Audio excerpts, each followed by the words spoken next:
I really don't know sometimes what's going on with the WNBA.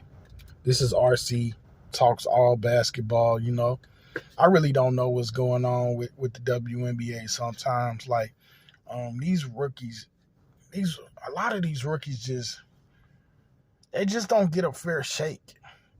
And I know it's a limited number of teams. I understand it's only 12 teams. I understand it's not a lot of roster spots in the whole grand scheme of things. But we should be seeing these rookies get more than just 3 to 5, 7, 8 minutes a game. It's not turning me off, but it's bothering me just a little bit. I mean, I've kind of gotten past the fact of all the cuts. There have been rookies that were drafted in the WNBA that have gotten signed to other teams. Not a lot, but a few have been signed. And it's just, even then, they haven't been played much. I haven't been hearing Taylor Mikesell playing very much. I was mildly disappointed with the cut of Ashley Jones from the Dallas Wings. It's a very concerning thing because you've got loads of incoming talent. Believe it or not, these women can actually ball. Stick with me now. These women can actually ball. They ball like Mr. Weatherby. You ever read Archie's comic? They ball like Mr. Weatherby. But just being honest, like,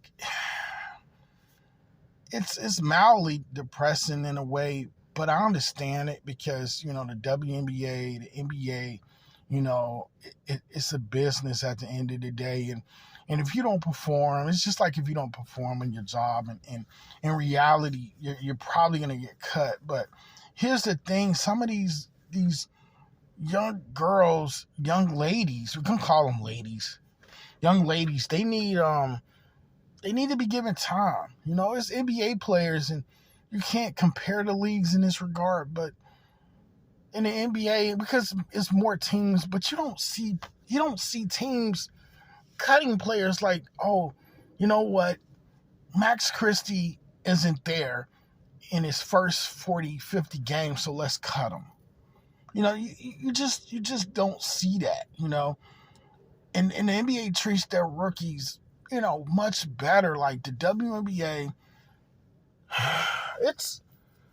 it drives me a little bit bonkers because I love it. I love the sport. I love to watch the women play. I love the women's college game. I'm a big fan, big supporter. My team plays tonight, the Las Vegas Aces. Huge supporter of the Aces.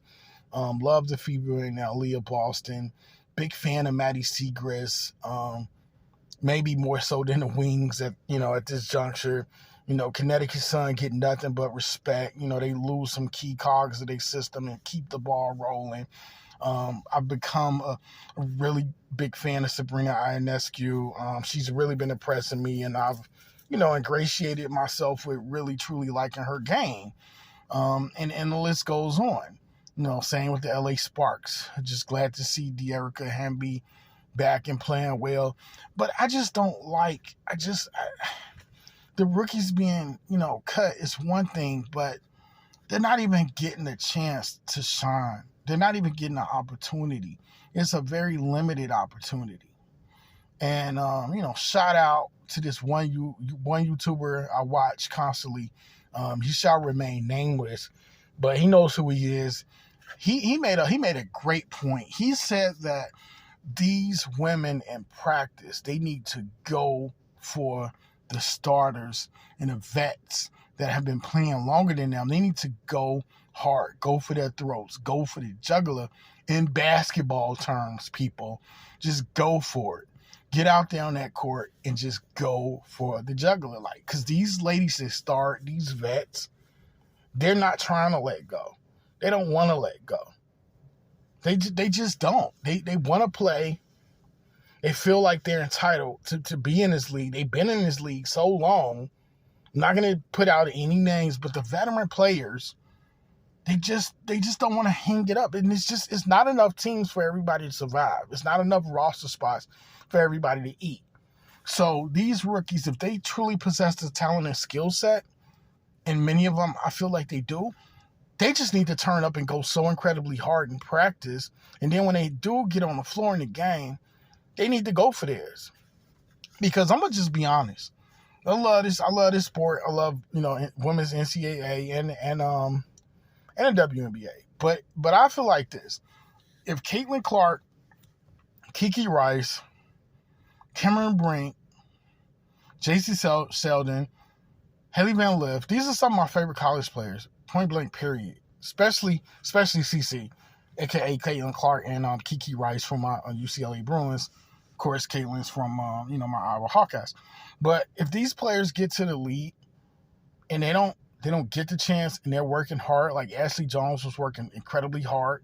I believe I mentioned this. She was like the first player to arrive at practice. I think I did this on a video that I did not release. But Ashley Jones was one of the first to get to the gym, practice facilities, and work hard and be one of the last to leave. If Caitlin, who we feel like she should be automatically shooed in when she gets in, she should be adapted to this league quick like Aaliyah Boston and should be a starter from day one and an all-star from day one. But if players like Caitlin, Kiki, if the WNBA doesn't give them a fair shake and they show that they're ready to play at that level, and they start letting them sit on the bench or, God forbid, cut, something's gonna have to be done because I feel like something already needs to be done. But I'm just as a fan, it'll be like a big smack in the face. And I know that there's a lot of fans that feel that way. There's a lot of people that feel that way about Bria Bill getting cut. Destiny Henderson until she got signed back in the league. But shout out Ashley Jones, even though she got cut. I'm gonna wrap this video, but shout out Ashley Jones because even though she got cut, just keep working hard. Just work harder. And when next time you get an opportunity, you're gonna go out there and kill it. Ashley Jones gonna go out there and kill it. But you just gotta hold your head up because it's crazy. And all the fans, I know it's tough, but we just gotta be lucky we got women's basketball in retrospect. But at the same time, a lot of what's going on with rookies being waived, it's just unacceptable because it's just too many. It's just too many. So we gotta find solutions, but nothing personal in terms of my love for the WNBA. That's always gonna be there. But this needs to be talked about. This needs to be highlighted. Because next time, next year's draft class, ain't no room for cutting nobody, especially if they balling. And we're going to have a really, really good WNBA draft next season. I don't want to be hearing it. I don't want to be seeing it. So something's got to give. And I don't know what's going to give. But this is where the fork meets the rubber in the road, or however they say it. I'm out. Peace.